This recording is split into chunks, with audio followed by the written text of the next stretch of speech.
सर्व मान्यवर उपस्थित झालेले आहे. मान्यवरांना विनंती आपण आसनस्थ व्हायचं आहे. यानंतर तिन्ही विभागांच्या इमारतीवरील नामफलकांचं अनावरण करण्यासाठी मी पंडित विद्यालय आणि चंद्रप्रभा चित्तरंजन श्रॉफ इंग्लिश मीडियम स्कूलच्या विद्यार्थ्यांना विनंती आहे, आपण प्रेरणा गीत गायचं आहे. हम होंगे कामयाब.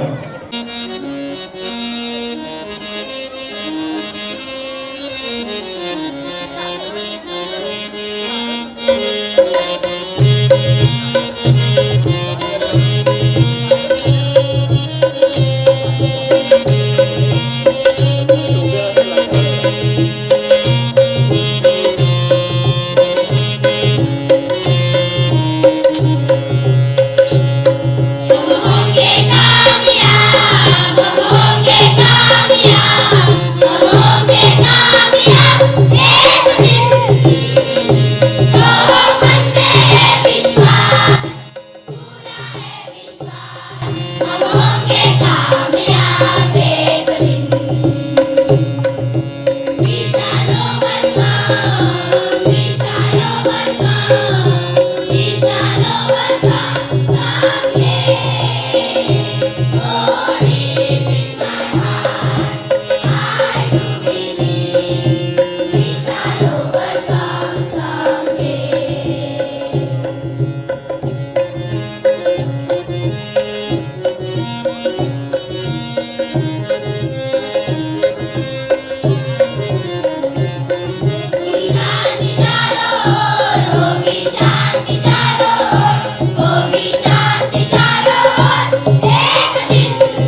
नक्कीच जोरदार टाळ्या झाल्या पाहिजेत.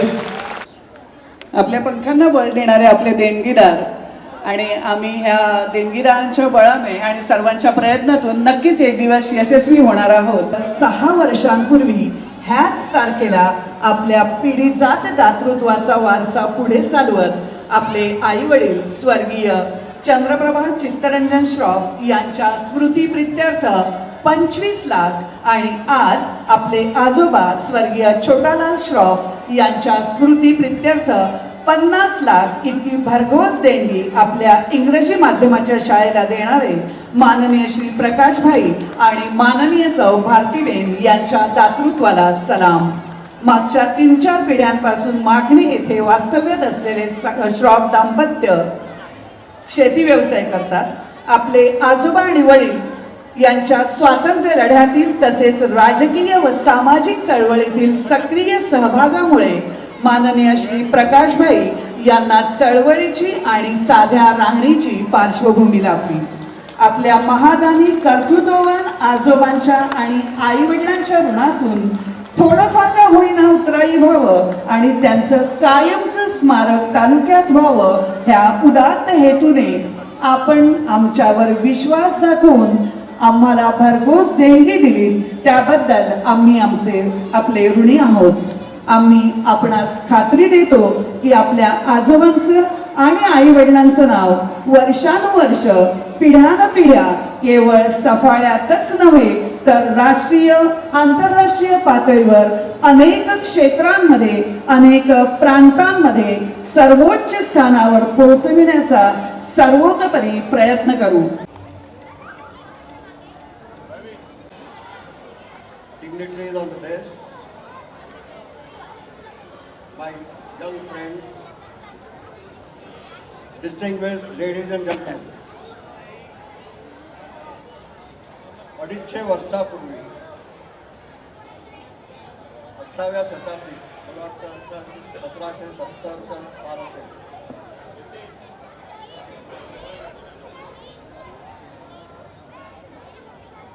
सौराष्ट्रामध्ये भयंकर दुष्काळ होता. अशी परिस्थिती होती का ते खाणं तर नव्हतं पण पिण्याचं पाणी पण मिळत नव्हतं. गावात ते गाव उद्ध्वस्त झालेले, सर्व लोक तिथं निघून बाहेर जात होते. त्याच्यात एक परिवार होता रामदास श्रॉफ, ते पण निघाले मुंबईला जायला. त्यावेळेस रेल्वे नव्हती, बस कार काही नव्हतं, समुद्र मार्गाने त्यांना यायचं होतं. ते बोट घेऊन निघाले तिथनं. एकाच महिन्यानंतर एडवर्डला येऊन उतारा केला. त्यांना वाटलं एक आठवडा एडवर्डला थांबू आणि मग मुंबईला जाऊ. तिथे कोणी त्यांना आश्रय दिला. एक आठवड्यात त्यांचं मन तिथे रमवलं. त्यांना वाटलं तर मुंबई जाण्याचा काही अर्थ नाही, इथेच राहू. आणि तिथे मग त्यांनी परिश्रम सुरू केला. त्यांच्याबरोबर 2.5 वर्षाचा चिमुलका गोविंद होता. गोविंद म्हणजे माझ्या पंजोबाचे पंजोबा.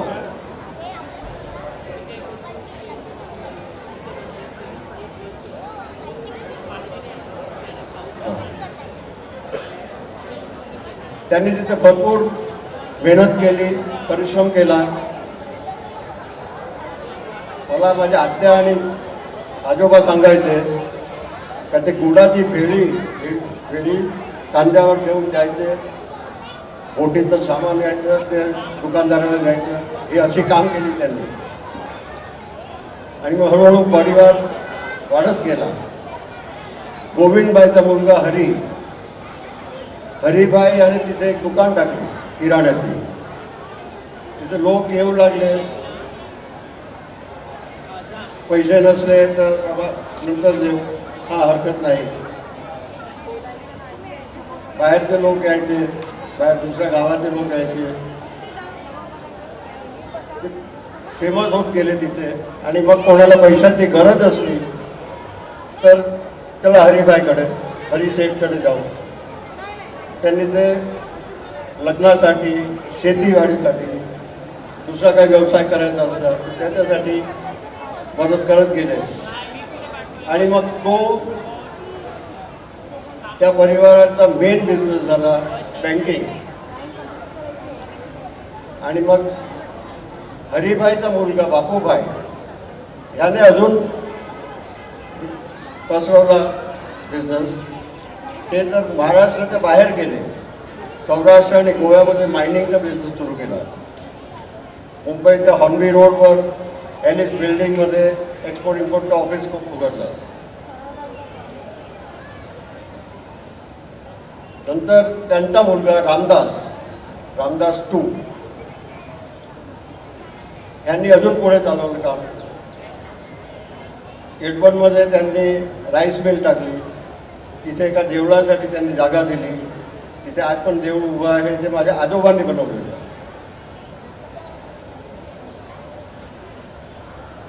1898 मध्ये आजोबांचा जन्म झाला तेव्हा पंजोबांनी हा लक्ष्मीबागचा जो बंगला आहे तो त्यांना भेट म्हणून दिला.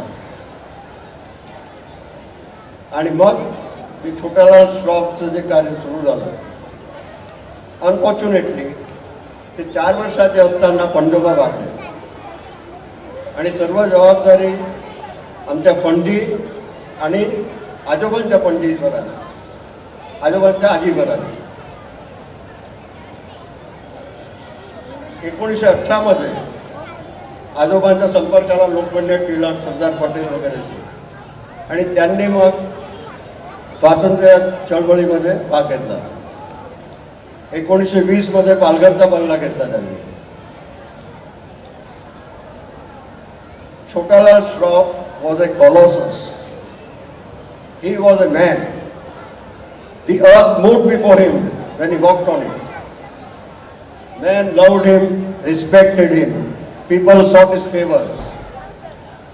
He had inherited wealth that could have made Kuber seek his sanctuary. But he sacrificed it all to free his motherland from the shackles of alien bondage. हा जो काळ होता, रामदास सौराष्ट्राहून आलेले ते 6वी पिढी छोटालालपर्यंतचा जो काळ आहे, त्याचं वर्णन करायचं असलं तर मला एक इंग्लिश कविता आठवते. We are the music makers and we are the dreamers of the dreams, wandering by lone sea breakers and sitting on desolate streams, world losers and world forsakers, on whom the pale moon gleams, and yet we are the movers and shakers of the earth forever, it seems. Hari Bhai was a music maker and dreamer. Ramdas one, Govind Bhai, was sitting on desolate streams, pale moon gleam. But Bapu Bhai, Ramdas and Chotalal were the movers and shakers.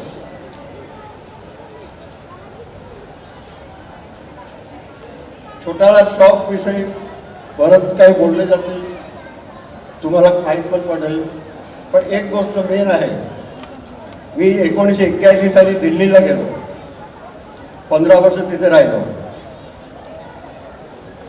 आणि दिल्लीच्या बाहेरचे newspapers, मॅगझिन्सचे प्रतिनिधी म्हणून काम सुरुवात केली. तर मुंबईमध्ये जन्मभूमी प्रवासी ग्रुप आहे, तिथे त्यांच्याकडे आलो मी. तर तिथे रतिलाल शेठ म्हणून होते, ट्रस्टचे सेक्रेटरी, त्यांना भेटलो. ते बोलता बोलता मला विचारलं, तू श्रॉफ म्हणून पालघरचा छोटालालला ओळखतो? त्यांचं ओळखतो, मी त्यांचा नातू आहे. ते धडात उभे राहिले खुर्चीवरनं, जवळ घेतला, मला मिठी मारली आणि अश्रू होते. तू बस, तुझ्या सर्व टर्म्स कंडिशन आम्हाला मान्य आहेत, तुझे कॉन्ट्रॅक्ट तयार करतो आम्ही. असो मी त्यांच्याबरोबर. आणि मग त्यांना विचारलं का तुम्हाला तुम्ही कसं ओळखता आजोबांना? ते बोलले, आम्ही दोघं तुरुंगात एकत्र होतो. तिथनं बाहेर आल्यावर छोटालाल शेठनी मला विचारलं का बाबा काय करतो तू?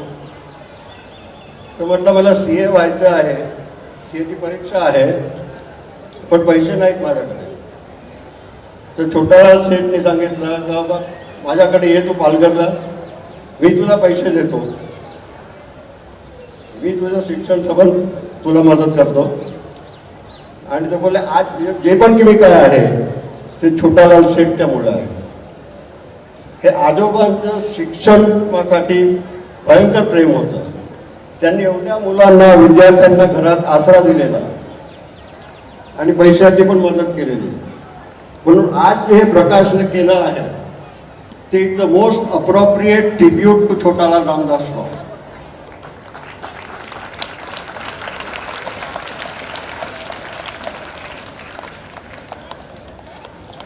ते थोडं आमच्यात पण आलं.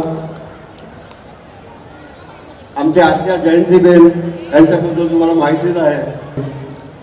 आमची बहीण मनीषा कोटक पालघरला वृद्धाश्रम चालवते 20 वर्षापासून.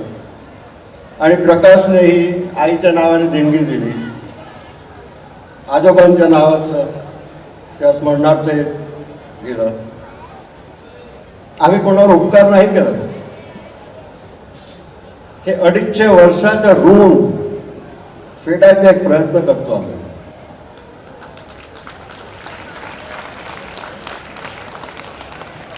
आज संधी भेटली म्हणून साहस करतो हे बोलायचं.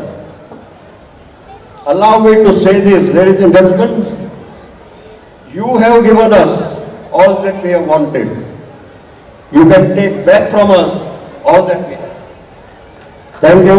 God bless you. अमृते बापट यांना आपण देखील मनोगत व्यक्त करावं. विविध गुणप्रदर्शन करणारे विद्यार्थी आणि भाऊंच्या प्रेमापोटी जमलेले सगळे स्नेही, आज आमच्या जीवनातला खूप आनंदाचा क्षण आहे. भाऊंनी लावलेल्या या छोट्या ग्रामीण शिक्षण संस्थेच्या रोपाचं आज वटवृक्षात रूपांतर झालंय, याचं आम्हाला खूप समाधान वाटतंय. आणि ह्या वृक्षाला आज भाऊंचं नाव दिलं जाते. आणि ह्या समारंभासाठी आमचे काका श्री विद्याधरजी अमृते प्रमुख पाहुणे म्हणून लाभलेले आहेत, जे शिक्षण क्षेत्रात अजून कार्यरत आहेत. तर हा एक प्रकारचा दुग्ध शर्करा योग आहे. आमच्या 2 पिढ्या ह्या संस्थेत शिकल्या, 3री पिढी ह्या संस्थेत शिकेल अशी मी अपेक्षा करते. अपेक्षा अशासाठी की आता इंटरनॅशनल स्कूलचं खूप प्रस्थ झालंय. पालकांना वाटतं की आपली मुलं जर इंटरनॅशनल स्कूलमध्ये गेली तरच करिअर करू शकतात. पण ही कल्पना किती भ्रामक आहे हे ह्या संस्थेने सिद्ध केलेलं आहे. या संस्थेत शिकलेले अनेक विद्यार्थी डॉक्टर, इंजिनियर आणि शास्त्रज्ञ झालेले आहेत. आणि अजूनही कित्येक क्षेत्रामध्ये ते ठसा उमटवत आहेत. आणि ह्याचं सगळं श्रेय यशवंत दादा, दीपक सर, खांती सर, त्यांचे सहकारी आणि शिक्षक वृंद या सगळ्यांना जातं. 2 वर्षापूर्वी जेव्हा भाऊंना श्रद्धांजली वाहण्यात आली त्यावेळी दीपक सरांना मी म्हटलं की शाळेच्या एका कोपऱ्यात कुठेतरी भाऊंचं नाव द्या, ती त्यांना खरी श्रद्धांजली होईल. त्यावेळी दीपक सर म्हणाले की भाऊंचं कार्य इतकं मोठं आहे की सफाळ्यातल्या प्रत्येक व्यक्तीच्या हृदयात त्यांचं स्थान कायम राहील. आणि नुसत्या कोपऱ्यातच कशासाठी, आपण पूर्ण संस्थेला त्यांचं नाव देणार आहोत. आणि हे शब्द त्यांनी आणि त्यांच्या सहकार्यांनी खरे करून दाखवले. म्हणून मी त्यांची खूप आभारी आहे. आणि अमृते कुटुंबियांतर्फे मी त्यांची कायम कृतज्ञ राहील. हे जे भाऊनी एवढं मोठं कार्य केलं त्यात माझी आई नंदिनी अमृते हिचा फार मोठा मोलाचा वाटा होता. सगळ्यांनाच माहिती आहे की घरची आघाडी सांभाळणारं जर कोण असेल तरच घरातला पुरुष कार्य करू शकतो. पण तिने सगळं कार्य केलं, ते पडद्यामागे कार्य केलं. मी आणि माझे धाकटे भाऊ डॉक्टर अनिल अमृते ह्याच शाळेत शिकलेलो आहोत. तर आईच्या स्मृतीप्रित्यर्थ आणि भाऊंप्रती आणि ग्रामीण शिक्षण संस्थेला आता जे नाव दिलेलं आहे डॉक्टर पांडुरंग वामन अमृते, ह्या संस्थेप्रती कृतज्ञता व्यक्त करण्यासाठी फुलाची एक छोटीशी पाकळी म्हणून 51,000ची देणगी जाहीर करतो. आणि मला इथे 2 शब्द बोलण्यासाठी वेळ दिला याबद्दल संस्था चालकांचे आणि तुम्हा सर्वांचे आभार मानून मी मी माझे 2 शब्द संपवते. नमस्कार.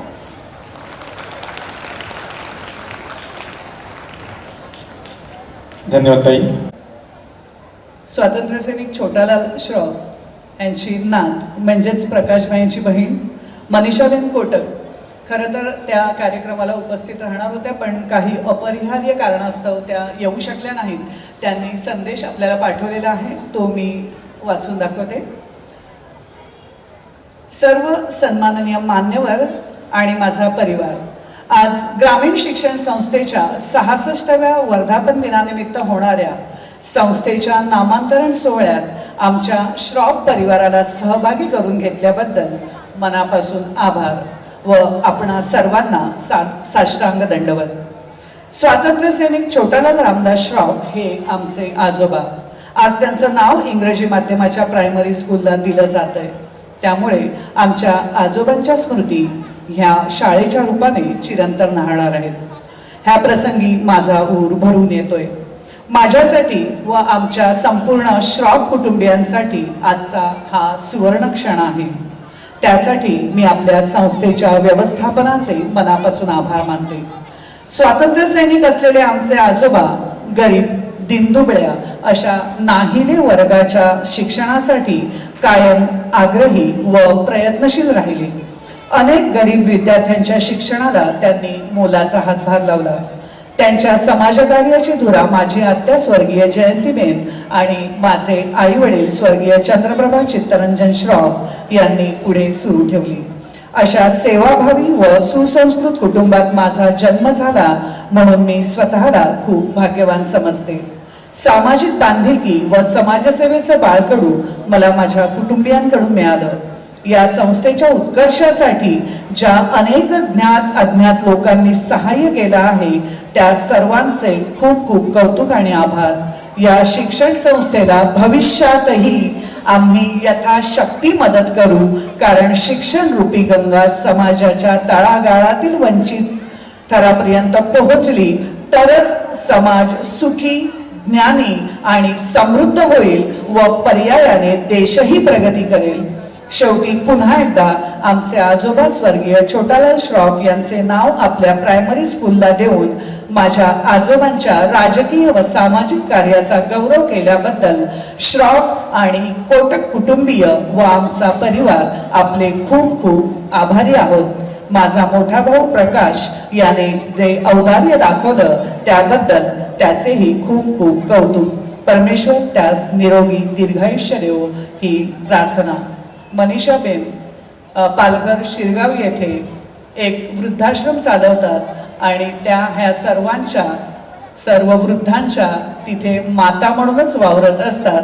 त्यांचा हा संदेश आपल्यापर्यंत मी पोहोचवलेला आहे.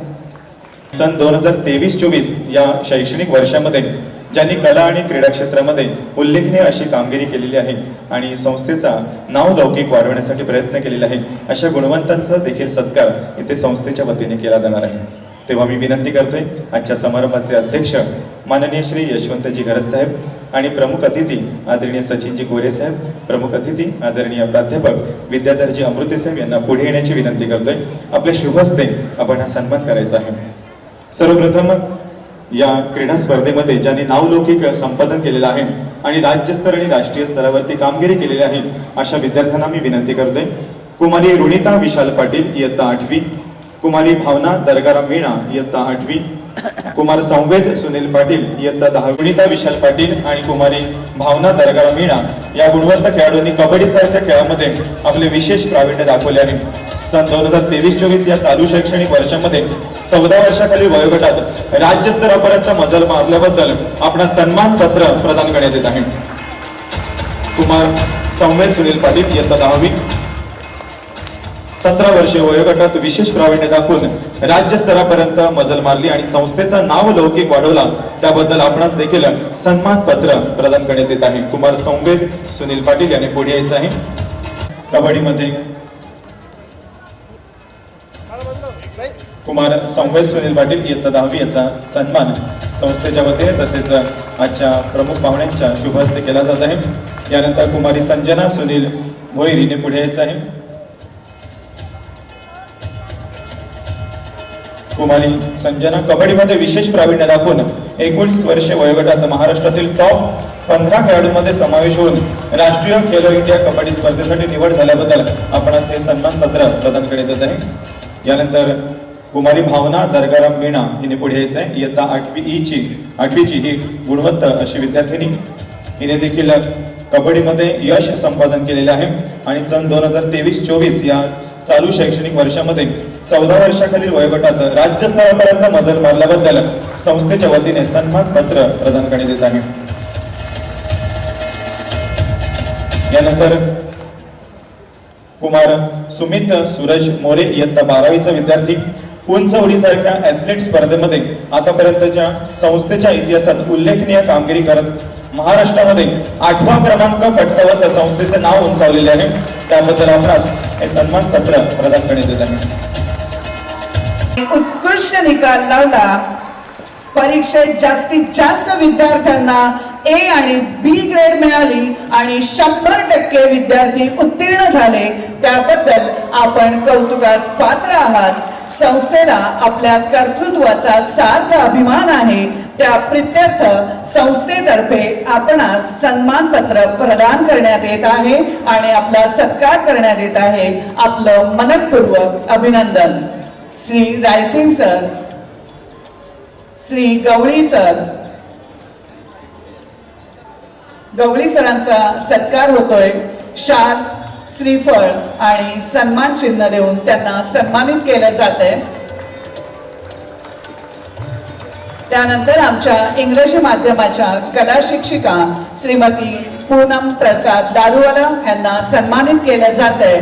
आपण शैक्षणिक वर्ष 2023-24 मध्ये विद्यार्थ्यांसाठी घेतलेल्या मेहनतीमुळे आपलं नाव कला क्षेत्रात पालघर जिल्ह्यात खूपच गाजलं आणि ह्याची दखल संस्थेने घेऊन आपला सन्मान आज या आगळ्या वेगळ्या अभूतपूर्व सोहळ्यात आपल्या प्रमुख अतिथींच्या हस्ते संस्थेच्या वतीने तसेच या समारंभाचे अध्यक्ष आणि प्रमुख अतिथींच्या शुभ हस्ते करण्यात आलेला आहे. विधिशने 67व्या राष्ट्रीय शालेय स्तर योगासन स्पर्धेत 14 वर्षे वयोगटात आर्टिस्टिक योगासनांमध्ये राष्ट्रीय स्तरावर 3रा क्रमांक पटकावला आहे. विधिशने अतिशय कमी वयात राष्ट्रीय स्तरासारख्या मोठ्या उंचीवरील स्पर्धा जिंकत संस्थेचा नावलौकिक वाढवलेला आहे. तालुका, जिल्हा, विभाग, राज्य आणि राष्ट्रीय पातळी त्याने गाठलेली आहे. संस्थेला तुझा आणि तुझ्या कामगिरीचा नितांत अभिमान आहे. तसेच कुमार विधिश जयेश राऊत योगासन प्रात्यक्षिक काही क्षणानंतर याच मंचावर आपणास दाखवणार आहे. यानंतर विधिशचे बाबा आदरणीय जयेशजी राऊत आणि कृपालीताई राऊत यांचा देखील सन्मान संस्थेच्या वतीने होणार आहे. विधिशच्या या यशामध्ये जसा संस्थेचा मोठा वाटा आहे तसाच त्यांचा पालकांचा देखील सहभाग आहे. माननीय श्री जयेशजी राऊत आणि आदरणीय कृपालीताई राऊत यांचा मोलाचा हातभार आहे. राज्य आणि राष्ट्रीय पातळीवर स्पर्धांमध्ये ते सावलीसारखे विधिशच्या सोबत असतात. त्यामुळे त्यांच्या आईबाबांचा सन्मान करणं हे देखील संस्थेचं आद्य कर्तव्य आहे. जोरदार टाळ्या झाल्या पाहिजेत. तसेच येथे प्रतिनियुक्तीसाठी गेले आहेत त्यामुळे ते या सोहळ्यास उपस्थित राहू शकत नाहीत. त्यांचे देखील संस्थेच्या वतीने हार्दिक अभिनंदन. आणखीन एक उल्लेख करायला इथे नक्कीच आवडेल. कुमार विधिशला घडवण्यामागे सर्वात मोलाचा वाटा पालघर जिल्हा योगा असोसिएशनच्या अध्यक्षा सौभाग्यवती रुचिताताई ठाकूर यांचा देखील आहे. विधिशच्या अंगी असलेले कौशल्य पाहून त्यांनीच सर्वप्रथम विधिशला योगासनाकडे वळवले. अभिमानाची बाब म्हणजे आपल्या शाळेच्या त्या माजी विद्यार्थिनी आहेत आणि विरार येथील यश विद्यानिकेतन शाळेच्या फाउंडर मेंबर आणि मुख्याध्यापिका आहेत. तसेच या शाळेचे कराटे प्रशिक्षक आदरणीय श्याम धोत्रे सर यांचं देखील मोलाचा वाटा आहे कुमार विधिशला घडवण्यामागे. या सर्वांसाठी एकदा जोरदार टाळ्या झाल्या पाहिजेत आणि कुमार विधिशला पुढील वाटचालीसाठी हार्दिक शुभेच्छा. अतिशय बिकट परिस्थितीत सर्व प्रकारच्या प्रतिकूलतेवर मात करत कठोर परिश्रम करून ज्यांनी जागतिक पातळीवर संशोधकांच्या विश्वात नावलौकिक मिळवून सकर्तृत्वाने आमच्या शाळेचं आणि संस्थेचं नाव विश्वभरात पोहोचवलं ते आमच्या शाळेचे आणि संस्थेचे माजी विद्यार्थी डॉक्टर गीतेश गजानन पाध्ये. मी डॉक्टर गीतेश यांना मंचावर निमंत्रित करते. जोरदार टाळ्यांच्या गजरात आपण गीतेशचं स्वागत करूया. डॉक्टर गीतेश गजानन पाते, अभ्यासू वृत्ती, जिद्द आणि अपार कष्टाची यशोगाथा म्हणजे डॉक्टर गीतेश यांचा शैक्षणिक प्रवास. आमच्या राजगुरू पंडित विद्यालयाच्या 1992च्या SSC बॅचचे अतिशय अभ्यासू मेहनती विद्यार्थी असलेल्या डॉक्टर गीतेश यांनी सर्व प्रकारच्या प्रतिकूलतेवर मात करून बोर्डी येथील NB मेहता सायन्स कॉलेज मधून 1997 साली प्रथम श्रेणीने प्रथम क्रमांकाने BSc विथ फिजिक्स आणि 1999 साली मुंबईतील नामांकित डॉक्टर होमी भाभा विद्यापीठातून प्रथम वर्गात विशेष शिष्यवृत्तीसह MSc विथ फिजिक्स ही पदवी संपादन केली. शालेय जीवनापासूनच विज्ञान आणि फिजिक्स सारख्या वृक्ष आणि किचकट विषयात विशेष रुची तसेच चौकस, जिज्ञासू आणि संशोधक वृत्ती असलेल्या डॉक्टर गीतेश यांनी 2009 साली मुंबई विद्यापीठातून PhD ही पदवी संपादन केली. सध्या डॉक्टर गीतेश फिजिक्स, केमिस्ट्री आणि बायोलॉजी मधील विविध विषयांवर संशोधन करत असून त्यांचे फिजिक्स मधील संशोधन व योगदान लक्षात घेऊन अमेरिकन युनिव्हर्सिटीने 2023 मध्ये त्यांना डॉक्टर ऑफ सायन्स या पदवीने सन्मानित केलं.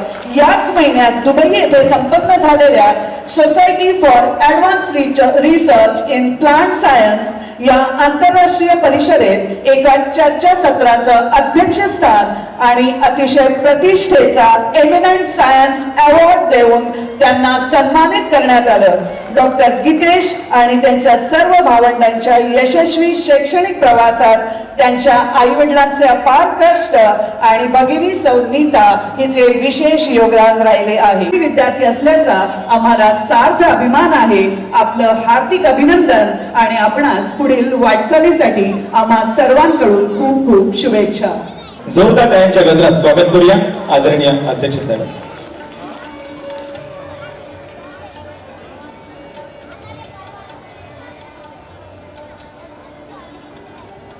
समारंभासाठी जमलेले आपण सर्व विद्यार्थी आहे आणि इतर, खरं तर हे दोन प्रकारचे दोन पार्टमध्ये विभागलेले समारंभ होते. डॉक्टर अमृतेंचं नावाचं नामांतर आणि श्रॉफ नावाचं नामकरण. तर या प्रसंगी बोलताना मी थोडक्यात संपवणार आहे, कारण आपले प्रमुख पाहुणे जे आहेत ते खरं आपल्याला मार्गदर्शन करणार आहेत. परंतु औचित्य म्हणून या दोन्ही प्रसंगाबाबतीत थोडंसं बोलणं आवश्यक आहे. पहिलं मी छोटालाल श्रॉफ ज्यांच्या नावाने आपण या ठिकाणी नामफलक अवतरण केलेलं आहे त्यांच्याबद्दल औचित्याने बोलणं भाग आहे.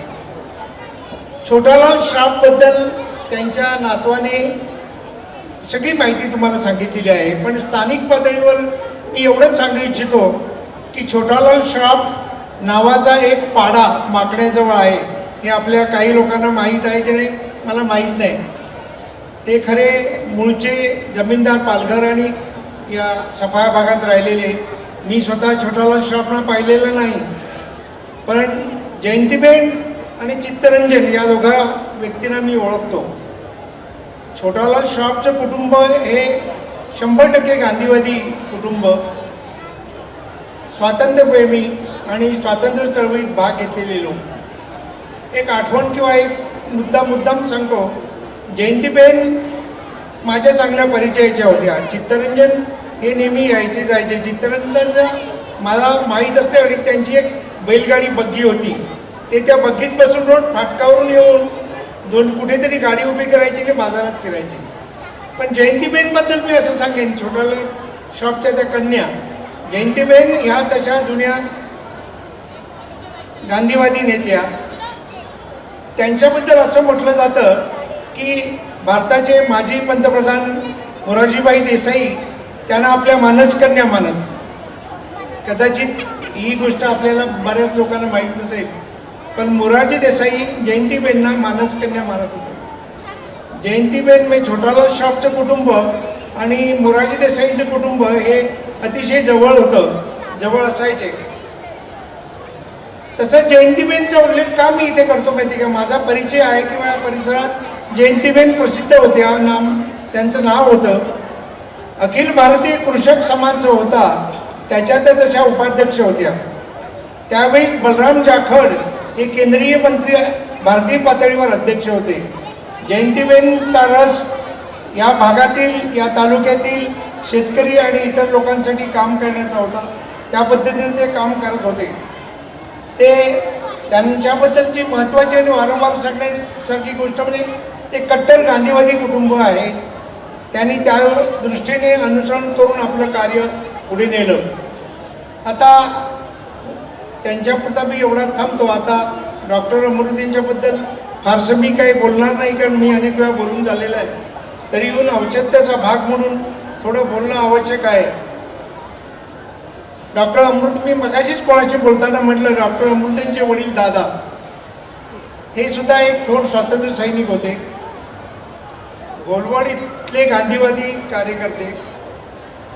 एक महत्त्वाची गोष्ट म्हणजे अशी, मला वाटतं रेखाला कदाचित आठवत असेल, दादानी भूदान चळवळीत आपली काही जमीन भूदानामध्ये दिलेली आहे.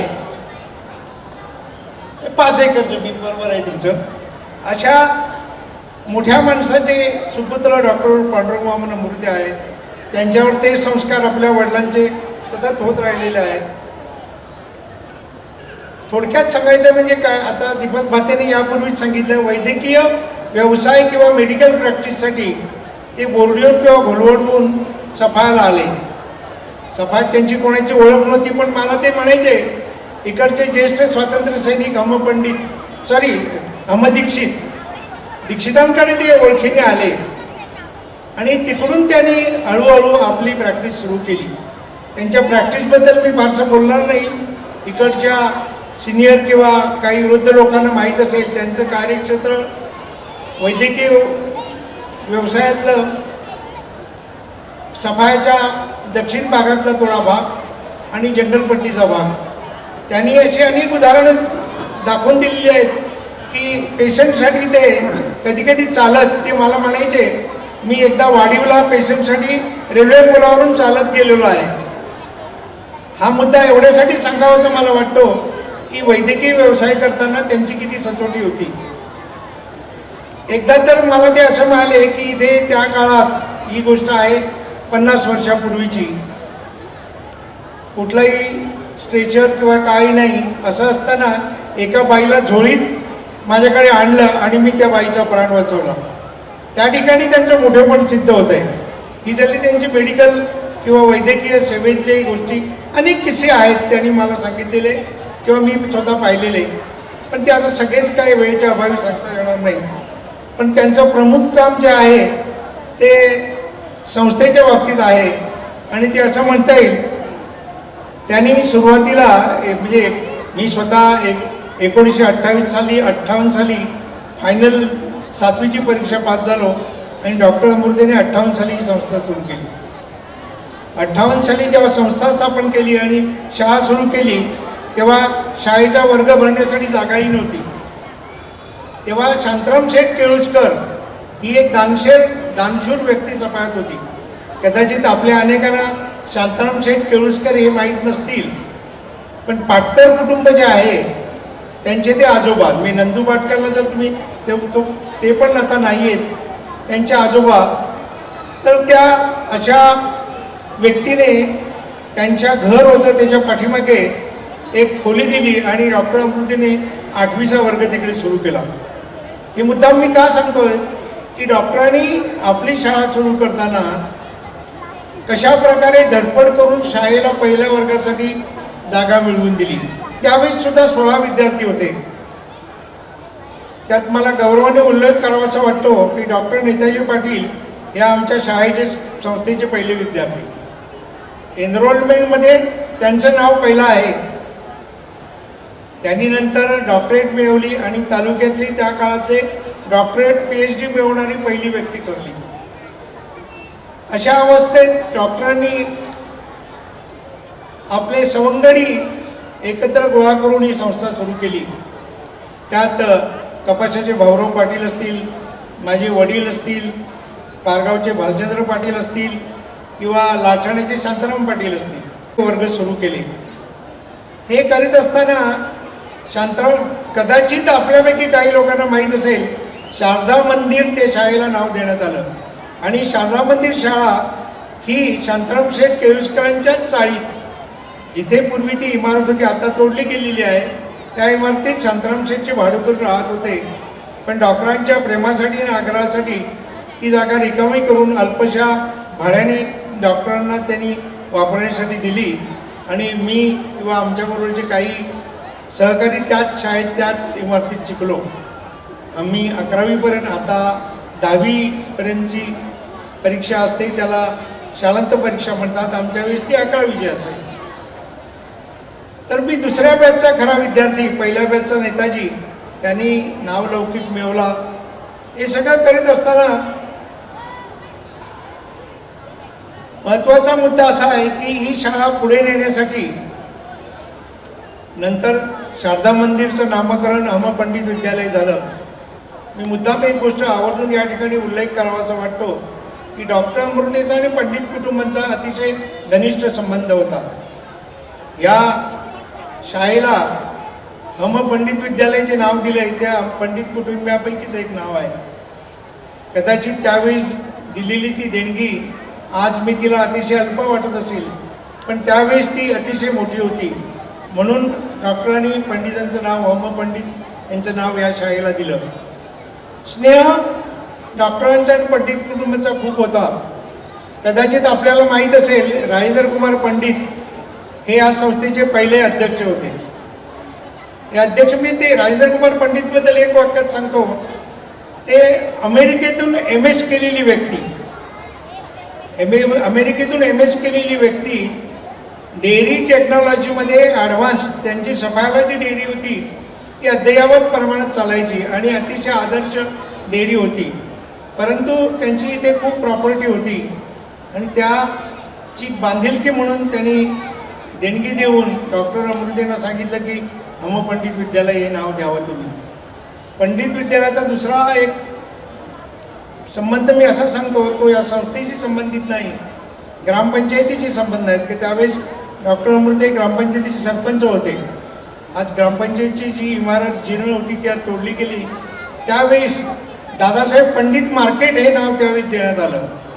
तेव्हाही पंडित कुटुंबियांनी ती 10 गुंठे जागा, आज बाजार मूल्य त्याचं किती असेल, सफायातल्या मोक्याची जागा डॉक्टर अमृतेंच्या शब्दाखातर विनामूल्य ग्रामपंचायतीला दिली आणि आज ती ग्रामपंचायत वापरत आहे. अशा प्रकारचे अनेक प्रसंग आहेत. सफायातील म्हणजे ही आपली जी समोरची पंडित विद्यालय इमारत, त्याच्यात काही वर्गांवर लावलेले पाट्या बोर्ड तुम्ही वाचले तर किरकोळ सामान्य वाटणाऱ्या इस्मानीसुद्धा 5-5 हजाराच्या देणग्या दिलेल्या आहेत आणि डॉक्टरांनी त्यांच्या नावाचे फलक बोर्ड त्या वर्गाला लावलेले आहेत. अशा प्रकारच्या त्या काळात सुद्धा त्यांनी छोट्या छोट्या देणगा गोळा करून ही शाळा या अवस्थेला आणलेली आहे. दुसरी गोष्ट अशी की आज आपण ज्या जागेत उभं आहोत किंवा समारंभ करतो, ही जागा डॉक्टर अमृतेजींनी अतिशय मेहनतीने सरकारकडून मिळवून संस्थेला मिळण्यासाठी प्रयत्न केले. त्या कामी पालघर तालुक्याचे लोकप्रिय आमदार नवनीतभाई शहा यांची खूप मदत झाली. त्यांना नवनीतभाई शहानी या कामात डॉक्टरांना खूप मदत केली आणि ही जागा मिळवून दिली. तेव्हा माझ्या माहितीप्रमाणे वसंतराव नाईक मुख्यमंत्री होते. म्हणजे तुम्ही आठवून बघा किती जुना काळ आहे तो. आज ही जमीन डॉक्टर अमृतेंच्या प्रयत्नाने संस्थेला मिळाली म्हणून आज सगळे आपण आज करू शकतो. त्याचबरोबर दुसऱ्या एक जमिनीचा किस्सा मी तुम्हाला असं सांगतो. फार पूर्वी लोकल बोर्ड होतं. लोकल बोर्डाच्या मराठी माध्यमाच्या शाळा असायच्या. त्यावेळेस लोकल बोर्डाकडे शेतकरी समाज किंवा ग्रामीण भाग असल्यामुळे शेती हा विषय होता. पण लोकल बोर्डानंतर जिल्हा परिषद आली आणि जिल्हा परिषद शाळा झाल्या. त्यावेळेस लोकल बोर्डाने या शाळेच्या मागे जी जमीन आहे रोडकडे जाताना, ती जमीन तेव्हा फॉरेस्ट कायदा नव्हता, ती जमीन लोकल बोर्डाला शी देण्यात आली होती. परंतु नंतर तो विषय गेल्यानंतर जिल्हा परिषदकडे आली, नंतर ती ग्रामपंचायतीकडे वर्ग करण्यात आली. डॉक्टरांनी अतिशय जिकिरीने ती जमीन डिस्फॉरेस्ट करून महाराष्ट्र शासनाच्या नावावर केली आणि आज ती आपल्या संस्थेच्या नावावर जरी झाली नसली तरी संस्थेच्या ताब्यात आहे. त्या जमिनीकडे बघताना मी मुद्दाम असा आपल्याला उल्लेख करू इच्छितो की ही जमीन संस्थेच्या नावावर होण्यासाठी माझ्यासारख्यांनी किंवा अनेक लोकांनी प्रयत्न केले, पण अधिक प्रयत्न करण्याची गरज आहे जेणेकरून ही जमीन संस्थेच्या नावावर होईल. कारण या शाळेत संस्थेत सुद्धा शेती हा विषय शिकवला जातो आणि कदाचित आज असं वातावरण आहे सगळीकडे की शेवटी जरी हा सफा आता ग्रामीण भाग दिसत नसला तरी सफायाच्या आजूबाजूला शेतकरीच राहतात. कदाचित आधुनिक काळात IT सेक्टर किंवा इतर सेक्टरला अधिक महत्त्व जरी आलं असलं तरी अजूनही हिंदुस्थानातल्या मोठा वर्ग हा शेतीवर अवलंबून आहे. म्हणून माझी किंवा अनेकांची याची इच्छा आहे ही जमीन शेतीने मिळवून इथे कोसबाडसारखं शेती केंद्र स्थापावं आणि जेणेकरून परिसरातील शेतकऱ्यांना त्याचा फायदा होईल तसा प्रयत्न संस्थेमार्फत चालू आहे. परंतु हे अतिशय जिकिरीचं आणि कष्टाचं काम आहे. कदाचित त्या बाबतीत शासनाची सुद्धा मदत घ्यावी लागेल आणि ती घेण्याची गरज आहे. डॉक्टर अमृतेचं दुसरी एक गोष्ट कसं त्यांना ध्यानी मनी स्वप्नी ही शाळा संस्थाच दिसायची. एक गोष्ट मुद्दाम आवर्जून सांगू इच्छितो. डॉक्टरांची आर्थिक परिस्थिती काय बऱ्यापैकी नव्हती. त्यांनी मला वाटतं रेखाला कदाचित आठवत असेल की त्यांचा दिवंगत पुत्र त्याच्या नावावर काही पैसे ठेवले होते आणि गरज लागली तेव्हा त्याचे पैसे काढून या शाळेसाठी संस्थेसाठी त्यांनी वापरलेले आहेत. अशा प्रकारचा औदार्य ठेवणारा हा माणूस त्याने काही नाही केलं या संस्थेसाठी. त्यांना ध्यानी मनी स्वप्नी शाळा संस्थाच दिसायची. त्या कामी त्यांना अनेकांनी नवनीतबाईंचं रूम ते खूप मान्य करतात.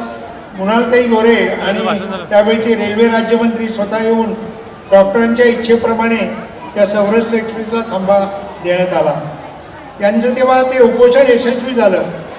त्या काळात जरी तो राजकीय किंवा सामाजिक विषय वाटत असला तरी त्याच्यातून त्यांची जिद्द आपल्या लक्षात येते की ती मोठ्या प्रयत्नाने त्यांनी सामाजिक काम केलेलं आहे.